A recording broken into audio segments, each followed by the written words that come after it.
نحمده ونصلي على رسول الكريم فما بعد اعوذ باللہ من الشیطان الرجیم. شروع اللہ پاک کے نام سے. جو سب تو پہلے تواڈے سامنے ریڈیو پاکستان کی ایک ادنا سی شخصیت, تواڈا ویر, تواڈا سنگی بیلی, تواڈا اپنا بھرا ایک بار پھر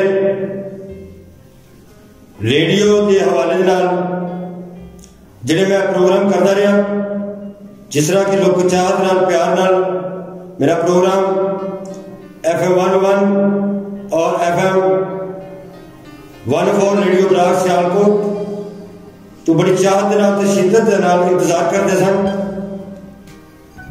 میں چند بھراواں دے دعاواں نال چاہنا وا کہ ایک باری پھر خوشیاں دی ہٹی کھول دیئے, نویں تو نویں پروگرام لے کے اپنے سنگیاں بیلیاں دے وچ ہی رہیے. تھوڑی دیر غیر حاضری کے بعد محسوس کیتا میں کہ دنیا تے آن دا مقصد صرف روٹی کھانی نہیں, گڈیاں چلانا نہیں, دوسرے دے دکھ درد بننا, کسی دی خوشیاں شامل ہونا, یہ ساری ڈیوٹی ہے, ساڈا فرض ہے. اس فرض میں میں سمجھدا ہویا ایک بار پھر حقائق ٹی وی آپ برابر تو سید یاسر کیلانی دے تعاون نال انہاں دے نال دو دوست کھرم شہزاد صاحب اور حاجی سجاد صاحب آپ بہرامپور تو جڑے اس ویلے میرے نال بائی سائڈ تے دونوں بھائی بیٹھے ہوئے نے. صرف کہنے کا مقصد ہے کہ یہ حقائق ٹی وی, حقائق کا مطلب ایک حقیقت ہے. تو انشاءاللہ اس پروگرام کے حوالے نال پورے علاقے نہیں, پورے پاکستان نہیں, پوری دنیا تو پوری ورلڈ تو دلچسپ خبر لے کے, دلچسپ پروگرام لے کے تہاڈی خدمت وچ حاضر ہوا کراں گا. تعارف کراں جا نام میرا عابد بھٹی تے پنڈ میرا گڑگور ہے. اس حوالے نال کوئی جسمانی ایمانی قرآنی گلاں بھی ہون گیاں, سپورٹس کے حوالے نال معلومات تواڈے تک پہنچائیاں جان گیاں, علماء کو بلایا جائے گا, دینی حوالے نال گزارش کراں گا کہ اس پروگرام کو دیکھنا نہ بھولیے. خرم صاحب گل ہے کہ ساڈا جڑا بھاگوال والا روڈ ہے توڑ سیالکوٹ تک, اللہ معاف کرے, بڑا برا حال ہے بٹ صاحب. جی ہاں, مطلب کوئی مریض بیمار ہوئے, رات میں بہت زیادہ سیریس ہوئے تو تسی انہوں سیالکوٹ نہیں کھڑ سکتے, بھاگوال روڈ بڈیانے ٹر جو وہ بھی برا حال ہے. اے اللہ بھلا کرے, پتہ نہیں کنگریاں والا کون ڈیا دا بنوا کارپیٹ روڈ بنتا پہ پھر ماشاءاللہ چلو کوئی سہولت ہوگی لوگوں کو, ادھر بندہ ہوں ایزی طریقے نال ٹر جاتا ہے. لیکن ساڈے ایس روڈ دا کیڑا بندہ ہے جڑا ادھر بنوائے گا, راحت احمد نے بنوانا ہے یا کنے بنوانا ہے پتہ نہیں, اجے تک نہیں بنتا پیا. بلکہ ساڈے عوام نوں شعور کدوں آنا ہے تے کدوں انہاں نوں سمجھ لگنی ہے تے کدوں انہاں نے جڑا تبدیلی لے کے آنی ہے. یہ اللہ تعالیٰ ذات کی کرم کرے, انہاں دے شعور نوں امپروو ہوئے, ایک معاملے اپنے جڑے سدھے کرن. تے ہن PTI دی حکومت ہے 2.5 سال ہو گئے نوں آئے دے, سوچیا انہاں بھی نہیں اجے تک ویسے, تے اجے تک نظر بھی نہیں آ رہا روڈ بن جائے گا. اجے کوئی امید نہیں سانوں, بالکل اجے روڈ بنے گا, بالکل اجے تک کوئی امید نظر نہیں آ رہی. میں تہاڈی ایک گل نال اختلاف کرنا وا کھرم شہزاد صاحب, اور اختلاف یہ ہے کہ تسی کہہ رہے ہو کہ اگر فلاں کینڈیڈیٹ نوں ہرایا جاتا تو شاید انہوں احساس ہوتا. میں کہنا کہ میں باہر نکلیا دنیا سے برا لبن, پوری دنیا سے برا لبن, لیکن من برا نہیں لگا جس گھر آ کے میں دیکھا تو میرے میں آپ بہت برا. جس طرح مثال طور پر تسی کہہ رہے ہو کہ جناب وہ ہار گئے, فلانا جت گیا. اگر وہ ہار گئے تو اس وقت صوبے کی حکومت ہونا دی ہے, مرکز سے حکومت ہونا دی ہے.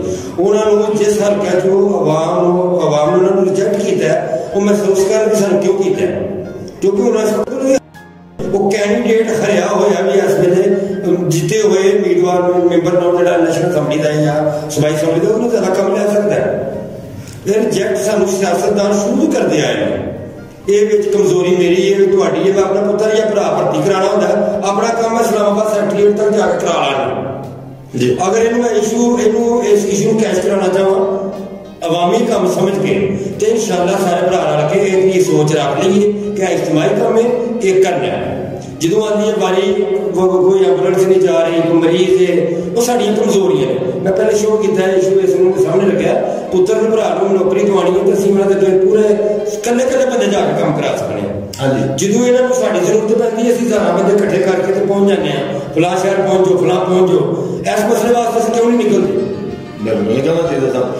ਬਿਲਕੁਲ ਤੁਹਾਡੀ ਗੱਲ ਬਜਾਏ ਪਰ ਕੀ ਕਹਿੰਦੇ ਹੋ ਬਰਕਫ ਜਦੋਂ ਤੁਸੀਂ ਕਹਿ ਰਹੇ ਹੋ ਕਿ ਜਦੋਂ ਆਵਾਜ਼ ਦਿੰਦੇ ਨੇ ਅਸੀਂ ਹਜ਼ਾਰਾਂ ਲੋਕ ਲੈ ਨਾਲ ਚਲੇ ਜਾਂਦੇ ਹਾਂ ਤੇ ਉਦੋਂ ਨੂੰ ਪੁੱਛਣਾ ਚਾਹੀਦਾ ਕਿ ਜਦੋਂ ਸਾਡੇ ਕੰਮ ਨਹੀਂ ਕਰਦੇ ਨੇ ਦੁਬਾਰਾ ਨੇ ਕਹਿੰਦੇ ਲੱਭਿਆ ਫਿਰ ਕਿਉਂ ਕਰਨੇ ਆ.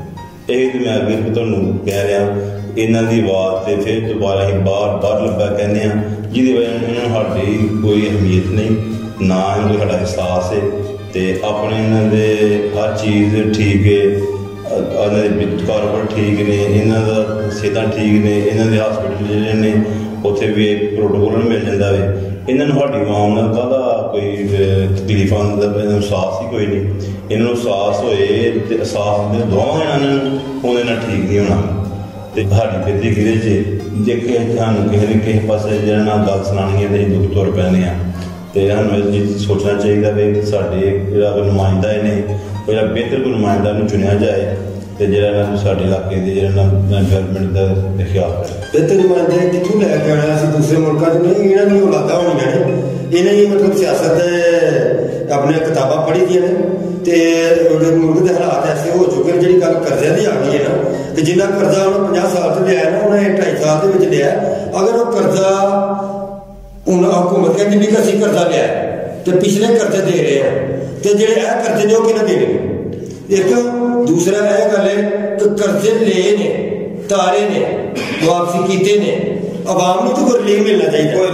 ਹੁਣ ਇੱਕ ਚੀਜ਼ 100 ਦੀ 200 ਦੀ ਕਰਕੇ 190 ਦੀ ਕਰਕੇ ਮੈਂ ਕਹਿਣਾ ਤਾਂ ਹਕੂਮਤ ਨੇ 10 ਰੁਪਏ ਰਿਆਇਤ ਕਰ ਦਿੱਤੀ ਹੈ. ਮਸਲਾ ਤਾਂ ਇਹ ਹੈ ਕਿ ਆਵਾਮ ਨੂੰ ਰਿਲੀਫ ਮਿਲੇ. ਕਰੋੜਾਂ ਤੇ ਅਰਬਾਂ ਰੁਪਇਆ ਇੱਕ ਮੁਕੱਦਮੇ ਤੇ ਲੱਗੇ ਪਏ ਨੇ. ਜਿਸ ਤਰ੍ਹਾਂ ਕਿ ਮੀਆਂ ਸਾਹਿਬ ਨੂੰ ਸਜ਼ਾ ਪਾਈ ਗਈ ਹੈ ਬਖਤਰਬੰਦ ਗੱਡੀਆਂ 'ਚ ਕਰਕੇ ਹਜ਼ਾਰਾਂ ਸਿਕਿਉਰਟੀ ਗਾਰਡ ਲਈ ਕਿੰਨਾ ਖਰਚਾ ਕਦਾ ਜਾ ਰਿਹਾ ਸਰਕਾਰ ਦਾ ਜਿਹੜਾ ਮੇਰਾ ਤੁਹਾਡਾ ਤੇ ਆਵਾਮ ਦਾ ਟੈਕਸ ਦਿੱਤਾ ਹੈ. ਅਦਾਲਤ ਨੂੰ ਸਜ਼ਾ ਦਿੰਦੀ ਹੈ ਰਾਤੋਂ ਰਾਤ ਇਹੋ ਜਿਹੀ ਹਕੂਮਤ ਨੂੰ ਰਿਲੀਫ ਦੇ ਦਿੰਦੀ ਹੈ. ਗੱਲ ਹਕੂਮਤੀ ਕਮਜ਼ੋਰੀਆਂ ਨੂੰ ਇਹੋ ਜਿਹੀ ਵਜ੍ਹਾ ਹੈ. ਅਸੀਂ ਜਿਹਨੂੰ ਸਪੋਰਟ ਕਰਨੇ ਆ, ਪਾਰਟੀ ਨੂੰ ਸਪੋਰਟ ਕਰਨੇ ਆ, ਉਹਨਾਂ ਦੀ ਗੱਲ ਨੂੰ ਸਿਰਫ ਉਸ ਨੂੰ ਸਪੋਰਟ ਕਰ ਜਿਹਦੇ ਉਹਨਾਂ ਅਮਲ ਕੀਤਾ ਹੈ. ਠੀਕ ਹੈ. ਦੂਸਰਾ ਗੱਲ ਆ ਕਿ ਸੜਕਾਂ ਦੀ, ਸੜਕਾਂ ਉਦੋਂ ਤੋਂ ਬਣਨੀਆਂ ਨੇ ਜਦੋਂ ਮੈਂ ਤੁਸੀਂ ਲੜ ਕੇ ਸਾਰੇ ਬਾਹਰ ਨਿਕਲਣਾ. ਅੱਜ ਤੇ ਸੜਕ ਬਲਾਕ ਕਰ ਦਿੰਦੇ ਆ, 3-4 ਦਿਨ ਬਲਾਕ ਕਰਨੇ ਆ. ਅਸੀਂ ਕਰੋਨਾ ਦੀ ਵਜ੍ਹਾ ਮਹੀਨਾ ਫਾਰਗ ਆ, ਹੜਤਾਲ ਕਰ ਲਈ ਆਪਣੀ ਮਰਜ਼ੀ ਨਾਲ ਫਾਰਗ ਆ. ਵਿਆਹ ਸ਼ਾਦੀਆਂ ਆਉਂਦੀ ਹੈ, ਗਮੀ ਖੁਸ਼ੀਆਂ ਆਉਂਦੀ ਹੈ, 5-5 10-10 ਦਿਨ ਕਾਰੋਬਾਰ ਬੰਦ ਹੁੰਦੇ ਨੇ. ਉਦੋਂ ਵੀ ਸਾਨੂੰ ਰੱਬ ਰੋਟੀ ਦਿੰਦਾ. ਆਓ ਸਾਰੇ ਭਰਾ ਬਾਹਰ ਨਿਕਲੀਏ, ਇਸ ਸੜਕਾਂ ਤੇ ਆਈਏ, ਇਸ ਰੋਡ ਨੂੰ ਬਲਾਕ ਕਰੀਏ. ਸਾਡੇ ਕੋਲ ਅੱਜ ਮੀਡੀਆ ਹੈ, ਇਸ ਮੀਡੀਆ ਦੇ ਥਰੂ ਅਸੀਂ 5 ਮਿੰਟ ਦੇ ਵਿੱਚ ਜਿਹੜਾ ਪੂਰੇ ਆਵਾਜ਼ ਨੂੰ ਹਿਲਾ ਕੇ ਰੱਖ ਸਕਦੇ ਹਾਂ. ਜਿਸ ਤਰ੍ਹਾਂ ਇਮਰਾਨ ਕਹਿੰਦਾ ਮੈਂ ਕੱਲਾ ਤੁਰਿਆ ਸਾਂ, ਅੱਜ ਮੇਰਾ ਕਾਫਲਾ ਬਣ ਗਿਆ, ਮੈਂ ਚੱਲਣਾ ਵਾ ਕੱਲਾ, ਸੜਕ ਬੰਦ ਕਰਨਾ.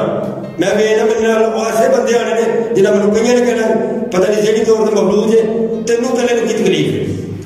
ਜਿਸ ਤਰ੍ਹਾਂ ਅਸੀਂ ਗਰੁੱਪਾਂ ਦੇ ਗਰੁੱਪ ਵੋਟ ਦਿੰਦੇ ਹਾਂ, ਆਪਣੇ ਪਿੰਡ ਦਾ ਰਸਤਾ ਬਲਾਕ ਕਰ ਦਈਏ ਤੇ ਇਨਸ਼ਾਅੱਲਾ ਸਵੇਰੇ ਕੋਈ ਨਾ ਕੋਈ ਹੱਲ ਦਾ ਨਿਕਲ ਆਉਂਦਾ. ਗੱਲ ਹੈ ਕਿ ਪਰ ਸਾਹਿਬ ਕੋਈ ਪਹਿਲੀ ਗੱਲ ਤੇ ਆਏ ਕਿ ਤੁਸੀਂ ਕਹਿੰਦੇ ਬਾਹਰ ਆਵਾਮ ਕੱਢਣ ਦੀ, ਆਵਾਮ ਤੇ ਕੱਢੀਏ ਤਾਂ ਕਿ ਜੇ ਕਿਸੇ ਬੰਦੇ ਕੋਲ ਪੈਸੇ ਲੈਣੇ ਹੋਣ ਨਾ, ਉਹਦੀ ਜੇਬ ਵਿੱਚ ਪੈਸੇ ਹੋਣ ਤੇ ਉਹਦੇ ਮਗਰ ਬੰਦਾ ਪ੍ਰੈਸ਼ਰਾਈਜ਼ ਕਰੇ ਤੇ ਉਹ ਤੁਹਾਨੂੰ ਪੈਸੇ ਦੇ ਦੇਗਾ. ਤੇ ਜਿਹਦੀ ਜੇਬ 'ਚ ਪੈਸਾ ਹੀ ਕੋਈ ਨਹੀਂ ਤੇ ਉਹਨੂੰ ਜਿੰਨਾ ਮਰਜ਼ੀ ਪ੍ਰੈਸ਼ਰ ਪਾਓ. ਨਹੀਂ ਪੈਸਾ ਕਿਉਂ ਨਹੀਂ, ਪੈਸਾ ਕਿਉਂ ਨਹੀਂ? ਸਾਨੂੰ ਖਾਣ ਵਾਸਤੇ, ਮਜ਼ਦੂਰੀ ਕਰਨ ਵਾਸਤੇ ਕਾਰੋਬਾਰ ਵੀ ਮਿਲ ਰਹੇ ਨੇ. ਹਰ ਚੀਜ਼ ਜਿਹੜੀ ਮਹਿੰਗੀ ਮਿਲਦੀ ਪਈ ਹੈ. ਲੰਗਰਖਾਨੇ ਫ੍ਰੀ ਚਲਾਏ ਜਾ ਰਹੇ ਨੇ. ਉਹ ਲੰਗਰਖਾਨੇ ਫ੍ਰੀ ਤੇ ਸਾਨੂੰ ਛੱਡ ਦੇਣ, ਸਾਨੂੰ ਫਕੀਰ ਨਾ ਬਣਾਵੇ ਕਿ ਫ੍ਰੀ ਦਾ ਲੰਗਰ ਜਿਹੜਾ ਆ ਕੇ ਖਾਓ. ਸਾਨੂੰ ਕਾਰੋਬਾਰ ਦੇ, ਰੁਜ਼ਗਾਰ ਦੇ, ਸਾਨੂੰ ਹਫਾਜ਼ਤ ਦੇ. ਅਗਰ ਅੱਜ ਛੋਟਾ ਦੁਕਾਨਦਾਰ ਕੋਈ ਕਾਰੋਬਾਰ ਕਰ ਰਿਹਾ, ਮੰਡੀ ਦੇ ਉੱਤੇ ਆੜ੍ਹਤੀਆਂ ਦੇ ਉੱਤੇ ਕਿਉਂ ਨਹੀਂ ਛਾਪੇ ਮਾਰੇ ਜਾਂਦੇ? ਸਬਜ਼ੀਆਂ ਦੀ ਦੁਕਾਨ ਤੇ ਛਾਪਾ ਮਾਰਿਆ ਜਾ ਰਿਹਾ, ਔਰ ਕੋਈ 10,000 ਜੁਰਮਾਨਾ ਲੈ ਰਿਹਾ, ਉਹਨੇ ਕਿੱਥੋਂ ਪੂਰਾ ਕਰਨਾ? ਮੇਰੇ ਤੋਂ ਪੂਰਾ ਕਰਨਾ. ਇਹੋ ਜਿਹੀ ਕਮਜ਼ੋਰੀਆਂ ਕਹਿੰਦਾ ਸੀ ਨਾ ਕਿ ਸਭ ਤੋਂ ਪਹਿਲੇ ਮੈਂ ਆਪਣੇ ਆਪ ਨੂੰ ਪੇਸ਼ ਕਰਨਾ, ਆਪਣੇ ਆਪ ਨੂੰ ਪੇਸ਼ ਕਰਨਾ. ਛੋਟੇ ਲੋਕਾਂ ਨੂੰ ਸਾਹਮਣੇ ਇੱਕ ਸ਼ਕਲ ਬਣਾ ਰਿਹਾ, ਇੱਕ ਨਮੂਨਾ ਬਣਾ ਰਿਹਾ, ਇੱਕ ਨਕਸ਼ਾ ਬਣਾ ਕੇ ਦੇ ਰਿਹਾ ਕਿ ਤੁਹਾਨੂੰ ਮੈਂ ਨਹੀਂ ਛੱਡਾਂਗਾ. ਛੱਡਣਾ ਨਹੀਂ ਤੇ ਕਿਸ ਬੰਦੇ ਕੋ ਪੈਸੇ ਵਸੂਲ ਕੀਤੇ ਨੇ? ਅਰਬਾਂ ਰੁਪਈਆ ਨੈਤਿਕ ਕੇਸਾਂ ਤੇ ਚੱਲ ਰਿਹਾ, ਕਿੱਥੇ ਜਾ ਰਿਹਾ? ਜਿਹੜੇ ਉਹ ਕਰਜ਼ੇ ਲਏ ਨੇ ਵਾਪਸ ਕੀਤੇ ਨੇ, ਜਿਹੜਾ ਰੁਪਈਆ ਆ ਰਿਹਾ ਕਿੱਥੇ ਜਾ ਰਿਹਾ? ਇਹਦਾ ਮਤਲਬ ਹੈ ਹਕੂਮਤ ਨਕਾਮ ਹੈ, ਇਹਨੂੰ ਮੈਂ ਬਾਹਰ ਆ ਲਾ. ਜਿਸ ਤਰ੍ਹਾਂ ਅੱਜ ਉਹਨਾਂ ਇਲੈਕਸ਼ਨ ਕਮਿਸ਼ਨ ਦਾ ਮੁਤਾਲਬਾ ਕੀਤਾ ਕਿ ਉਹ ਇਲੈਕਸ਼ਨ ਕਮਿਸ਼ਨ ਨਕਾਮ ਹੋ ਗਿਆ ਤੇ ਇਹਨੂੰ ਮੁਸਤਫੀ ਹੋਣਾ ਚਾਹੀਦਾ. ਅਗਰ ਵਾਕਈ ਇਹ ਨਕਾਮ ਹੋ ਗਿਆ, ਮੁਸਤਫੀ ਹੋਣਾ ਚਾਹੀਦਾ. ਸਾਹਿਬ सजाद साहब, तो फिर हुकूमत कई मामलों में फेल हो चुकी है, उसकी भी क्यों नहीं होती? पर साहब पहली गल तो है कि सवाल जो नर्द करते हो तो सानू टाइम नहीं गल करन दा, सानू गल करना टाइम दोगे नहीं तुम समझाओ। पर वजह है कि जिन्नी मिठी तुसीं गल करदे मिठियां गल्लां हुकूमतां नहीं मनदियां। हुकूमतां चुटनियां या गर्म होने का कम मामला तो हल होए भी है कोई, अगर रोज गर्म हो टांगा चलाते फिरदे ने किसी सिर पाड़दा। ਇਹੋ ਤੇ ਮੈਂ ਅਖਲਾਕੀ ਸਿਆਸਤ ਦੱਸ ਰਿਹਾ ਕਿ ਜਿਹੜਾ ਬੰਦਾ ਨਾ ਜਿਹੜੇ ਅੱਜ ਹਾਲਾਤ ਚੱਲ ਰਹੇ ਨੇ, ਕਿਸੇ ਦੀ ਸਿਹਤ ਛੁੱਟੀ ਜਾ ਰਹੀ ਹੈ, ਕਿਸੇ ਦੀ ਜੁੱਤੀ ਮਾਰੀ ਜਾ ਰਹੀ ਹੈ, ਅਦਬ ਬਰਦਾਸ਼ਤ ਹੋ ਗਿਆ। ਸਾਨੂੰ ਜਿੰਨੇ ਵੀ ਲੀਡਰ ਬਣੇ ਨੇ ਨਾ ਇਸ ਵੇਲੇ ਆਪਣੇ ਵਰਕਰਾਂ ਨੂੰ ਅਖਲਾਕੀ सबक देना चाहिए। ਅਸੀਂ ਵੈਸੇ ਕਹਿ ਰਹੇ ਹਾਂ ਤੁਸੀਂ ਵੀ ਆਪਣੇ ਜਿਹੜਾ ਨਾ ਥੋੜਾ ਬਰਦਾਸ਼ਤ ਰੱਖੋ ਆਪਣੇ ਜੇ ਤੇ ਤਰ੍ਹਾਂ ਨਾ ਮੈਂ ਲੈ ਕੇ ਸਵਾਲ ਕਰੋ। ਤੁਹਾਡਾ ਸਿਆਸਤ ਤਜਰਬਾ ਥੋੜਾ ਤੇ ਮੈਂ ਸਭ ਏਜੰਸੀ ਨੂੰ ਇਹਨਾਂ ਸਿਆਸਤਦਾਨਾਂ ਦੇ ਨਾਲ ਮੈਂ ਸਿਆਸਤ ਸਰ 50 ਦੇ ਨਾਲ ਹਰ ਗੁਰਬਾ ਵੇਖ ਰਿਹਾ। ਅੱਜ ਆਜ਼ਾਦ ਅਹਿਮਦ ਗਾਨੀ ਸਾਹਿਬ ਕਰਦੇ ਨਾ ਪੀਟੀਆਈ ਦੇ ਵਿੱਚ ਚਲੇ ਜਾਂਦਾ, ਇਹ ਇੱਕ ਫਰਿਸ਼ਤਾ ਬਣ ਜਾਏਗਾ। ਸਜjad ਪੀਟੀਆਈ ਚ ਚਲੇ ਜਾਂਦਾ, ਫਰਿਸ਼ਤਾ ਬਣ ਜਾਏਗਾ। ਅੱਜ ਪੀਟੀਆਈ ਦੇ ਬੰਦੇ ਕੁਝ ਨੂਨ ਲੀਗ ਨੂੰ ਬੜੇ ਚੁੱਕਦੇ ਪਏ ਨੇ।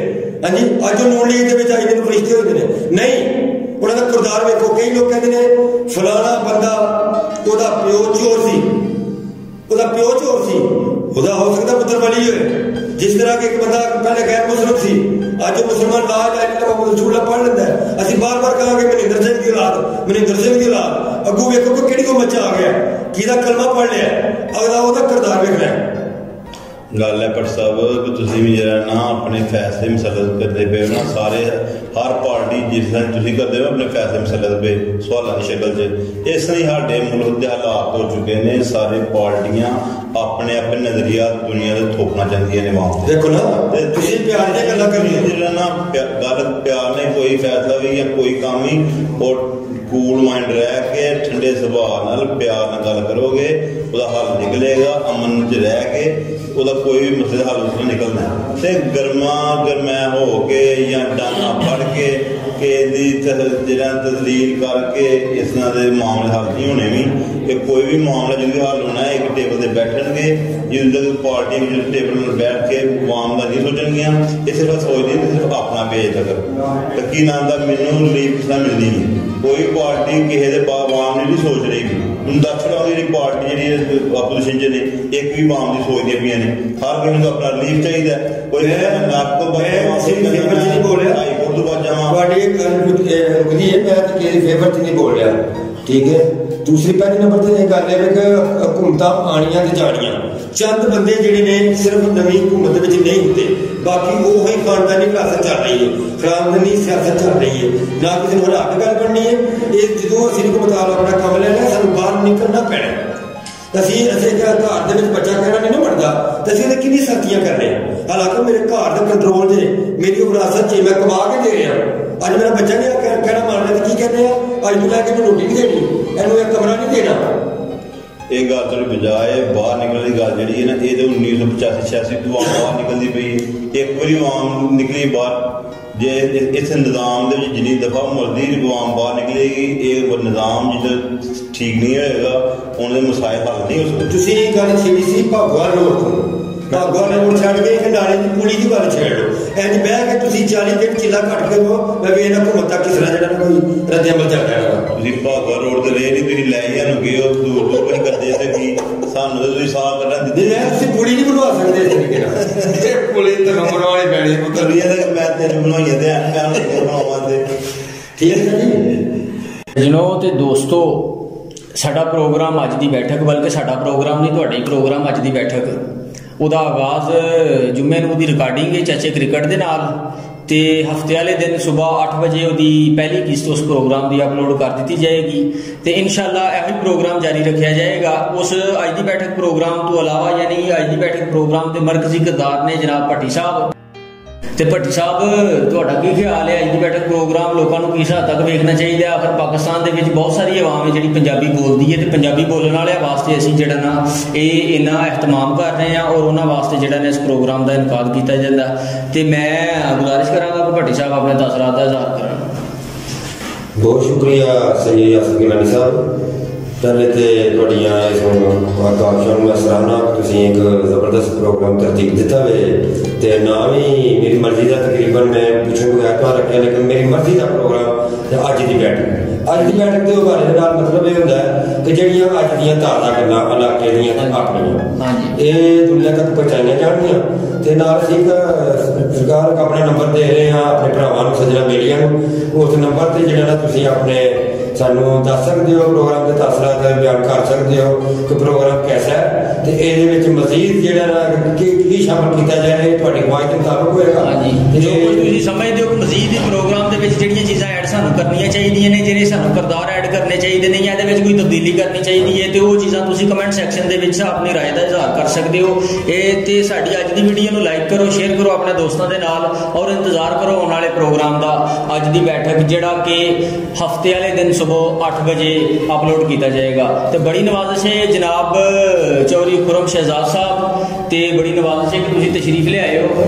तो भट्टी साहब तुहाडी भी बड़ी नवाजिश है कि तुसीं तशरीफ लैके आए हो तो नंबर पढ़ के एक बार सुना दो कि जिस नंबर पर तुसीं कॉल करके तो साडे नाल राबता कर सकते हो अपने पिंड के किसी भी पिंड के किसी भी जगह का कोई भी मसला कोई भी मामला साडे तक पहुँचाना चाहो इंशाअल्लाह सोशल मीडिया के उत्ते असीं हर हद तक कोशिश करांगे जिस तक उसकी नोयत है उस तक उन्होंने पहुँचाया जाए तो भट्टी साहब की फरमाते हैं मौलाना जी हकायक टीवी अस इस चैनल का नाम रखा तो हकायक के मुताबिक हकीकी गल्लां होणगियां तुहानूं एक टेलीफोन नंबर दे रहे हैं उस टेलीफोन के नंबर पर राबता तुसीं करके इस प्रोग्राम के मजीद कामयाबी वास्ते सानूं राय दे सकते हो तो असीं तुहाडे राय का इंतजार करांगे तुहाडे बहुत मशहूर होवांगे नंबर तुसीं अपने मोबाइलों के विच जिहड़ा ना दर्ज कर लो 304 40 43 42 7 इस नंबर से तुसीं इस प्रोग्राम के हवाले नाल ये तुहाडा भरा तुहाडा इंतजार करेगा इन्हें काला का ते प्रोग्राम के हवाले दे नाल इंशाअल्लाह जिहड़ा जुमे नूं चाचा क्रिकेट दुनिया की मशहूर शख्सियत मेरे नाल इस प्रोग्राम की रौनक बनेगी ते साडे नाल जिहड़े मेहमान होणगे उन्हां दे भी तारुफ कराए जाने उस वक्त साडे नाल होणगे खुरम शहजाद साहब ते इस चैनल के चीफ ऑपरेटर सैयद गिलानी ते हाजी सजाद साहब आप तहसील पसरूर जिला सियालकोट।